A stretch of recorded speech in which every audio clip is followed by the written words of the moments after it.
Travel along, Catholic pilgrims, as we learn from St. Augustine, Doctor of the Church, while we read his book, Confessions. Welcome, Catholic pilgrims. In continuation of yesterday, St. Augustine is going to be talking about how we humans have the amazing ability to hold things in our memory. Have you ever thought about how fascinating it is that we have memories? Well, if you haven't thought about it, you will after this reading. We are reading from Book 10, Chapter 8, on page 214. So I must also go beyond this natural faculty of mine, as I rise by stages towards the God who made me. The next stage is memory, which is like a great field or a spacious palace, a storehouse for countless images of all kinds which are conveyed to it by the senses. In it are stored away all the thoughts by which we enlarge upon or diminish or modify in any way the perceptions at which we arrive through the senses. And it also contains anything else that has been entrusted to it for safekeeping, until such time as these things are swallowed up and buried in forgetfulness. When I use my memory, I ask it to produce whatever it is that I wish to remember. Some things it produces immediately, some are forthcoming only after a delay, as though they are being brought out from some inner hiding place. Others come spilling from the memory, thrusting themselves upon us, when what we want is something quite different, as much as to say, perhaps we are what you want to remember? These I brush aside from the picture which memory presents to me, allowing my mind to pick what it chooses until finally that which I wish to see stands out clearly and emerges into sight from its hiding place. Some memories present themselves easily and in the correct order just as I require them. They come and give place in their turn to others that follow upon them, and as their place is taken, they return to their place of storage, ready to emerge again when I want them. This is what happens when I recite something by heart. In the memory, everything is preserved separately according to its category. Each is admitted through its own special entrance. For example, light, color, and shape are admitted through the eyes, sound of all kinds through the ears, all sorts of smell through the nostrils, and every kind of taste through the mouth. The sense of touch, which is common to all parts of the body, enable us to distinguish between hard and soft, hot and cold, rough and smooth, heavy and light, and it can be applied to things which are inside the body as well as to those which are outside it. All these sensations are retained in the great storehouse of the memory, which in some indescribable way secretes them in its folds. They can be brought out and called back again when they are needed, but each enters the memory through its own gateway and is retained in it. The things which we sense do not enter the memory themselves, but their images are there, ready to present themselves to our thoughts when we recall them. We may know by which of the senses these images were recorded and laid up in the memory, but who can tell how the images themselves are formed? Even when I am in darkness and in silence, I can, if I wish, picture colors in my memory. I can distinguish between black and white and any other colors that I wish. And while I reflect upon them, sounds do not break in and confuse the images of color which reached me through the eye. Yet my memory holds sounds as well, though it stores them separately. If I wish, I can summon them too. They come forward at once so that I can sing as much as I want, even though my tongue does not move and my throat utters no sound. And when I recall into my mind this rich reserve of sound, which entered my memory through my ears, the images of color, which are also there in my memory, do not interfere or intrude. In the same way, I can recall at will all the other things which my other senses brought into my memory and deposited in it. I can distinguish the scent of lilies from that of violets, even though there is no scent at all in my nostrils. And simply by using my memory, I can recognize that I like honey better than wine, and smooth things better than rough ones, although at that moment I neither taste nor touch anything. All this goes on inside me in the vast cloisters of my memory.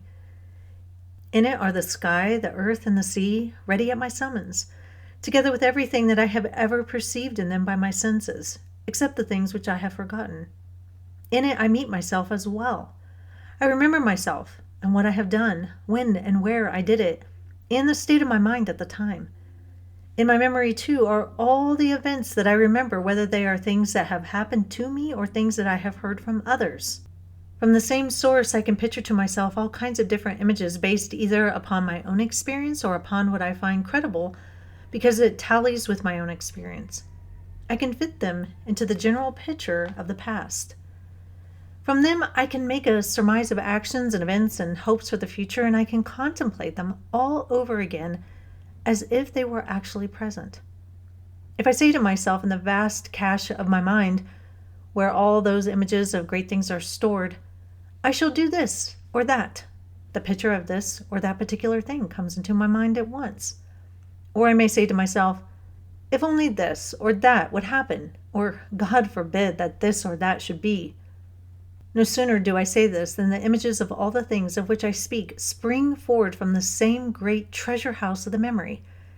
And in fact, I could not even mention them at all if the images were lacking. The power of the memory is prodigious, my God.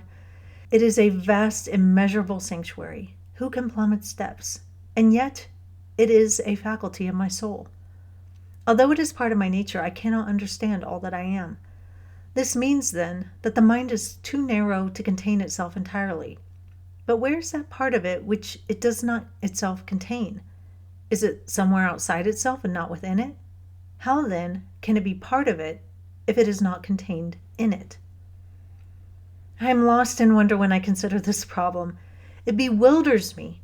Yet men go out and gaze in astonishment at high mountains, the huge waves of the sea, the broad reaches of rivers, the ocean that encircles the world, or the stars in their courses, but they pay no attention to themselves.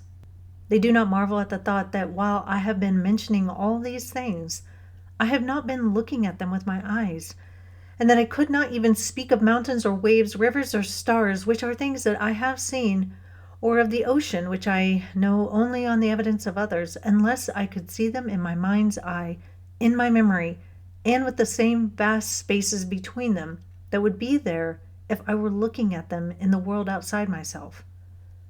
When I saw them with the sight of my eyes, I did not draw them bodily into myself. They are not inside me themselves, but only their images. And I know which of my senses imprinted each image on my mind. Sometimes I look at my cat and I wonder what is going on in her head when she's just sitting there. Now, sure, she has thoughts that direct her to eating, drinking, to the bathroom, and that she needs to stretch. But there are so many things that she can't think or wonder about. She isn't wondering about herself. She doesn't even think about God. She can't even possibly begin to conceive of the idea of God. She doesn't think about when we lived in Turkey and she would sit on the ledge in our 15th floor apartment building and look out over the city. None of this. She thinks of none of this. And mammals have a much better ability to have at least some thoughts than, say, a worm or a hummingbird or a lizard. It's not that they don't have anything going on in their brains, but it's just very limited. St. Augustine says today of memories, quote, all these sensations are retained in the great storehouse of the memory, which in some indescribable way secretes them into the folds. They can be brought out and called back again when they are needed, unquote. Isn't that remarkable? A memory, a non-tangible thing, is stored in the folds of your brain. But what is stored? There is nothing of substance to store. And yet you can recall these memories and just decide to do it. I find that incredibly crazy. And then images come into your mind.